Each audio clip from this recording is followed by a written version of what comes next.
ಬಹು ವರ್ಷಗಳ ನಿರೀಕ್ಷೆಯ ನಂತರ ಅಯೋಧ್ಯೆಯಲ್ಲಿ ರಾಮ ಮಂದಿರ ಉದ್ಘಾಟನೆಗೆ ಕ್ಷಣಗಣನೆ ಶುರುವಾಗಿದೆ. ದೇಗುಲ ಇನ್ನೂ ಉದ್ಘಾಟನೆಯಾಗುವ ಮುನ್ನವೇ ದೇಣಿಗೆ ಹರಿದು ಬರುತ್ತಿದೆ.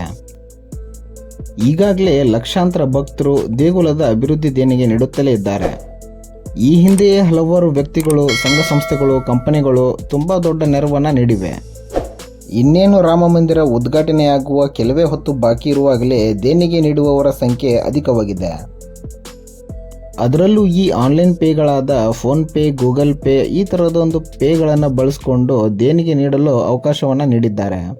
ಇದರಿಂದ ಸಣ್ಣ ಮೊತ್ತದಿಂದ ಹಿಡಿದು ದೊಡ್ಡ ಮೊತ್ತದವರೆಗೂ ಭಕ್ತರು ದೇಣಿಗೆಯನ್ನು ನೀಡುತ್ತಲೇ ಇದ್ದಾರೆ. ಸೊ ಇದಕ್ಕಾಗಿಯೇ ಒಂದು ಸಪ್ರೇಟ್ ಆದಂಥ ಡಿಪಾರ್ಟ್ಮೆಂಟನ್ನು ವಹಿಸಿ 2 ಗಂಟೆಗೆ ಒಂದು ಸಾರಿ ಆನ್ಲೈನ್ನಲ್ಲಿ ಬಂದ ದೇಣಿಗೆಯನ್ನು ಲೆಕ್ಕ ಹಾಕ್ತಿದ್ದಾರೆ.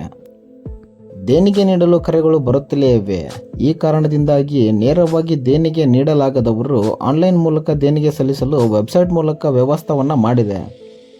ದೇಣಿಗೆಯು ಎಕ್ಸಾಕ್ಟಾಗಿ ಎಷ್ಟು ಕಲೆಕ್ಟ್ ಆಗಿದೆ ಅಂತ ಗೊತ್ತಿಲ್ಲದಿದ್ದರೂ 2 ಗಂಟೆಗೆ ಒಂದ್ಸರಿ ಚೆಕ್ ಮಾಡಿದಾಗ ಅದು ಡಬಲ್ ಆಗಿ ಕಾಣಿಸ್ತಾ ಇದೆ. ಭಾರತ್ ಬಿಲ್ ಪೇಮೆಂಟ್ ಸಿಸ್ಟಮ್ ಮೂಲಕ UPI ಆ್ಯಪ್ ಬಳಸಿಕೊಂಡು ಗೂಗಲ್ ಪೇ ಮತ್ತು ಭಾರತ್ ಪೇ ಮೂಲಕ ದೇಣಿಗೆ ಸಲ್ಲಿಸಲು ಅವಕಾಶವನ್ನು ಕಲ್ಪಿಸಲಾಗಿದೆ. ಇದಲ್ಲದೆ ಶ್ರೀರಾಮ ಜನ್ಮಭೂಮಿ ತೀರ್ಥಕ್ಷೇತ್ರನ ವೆಬ್ಸೈಟ್ನ ಮೂಲಕ ದೇಣಿಗೆ ವಿಭಾಗಕ್ಕೆ ತೆರಳಿ ಅಲ್ಲಿಂದ ದೇಣಿಗೆ ಸಲ್ಲಿಸಬಹುದು ಎಂದು ಹೇಳಲಾಗ್ತಿದೆ.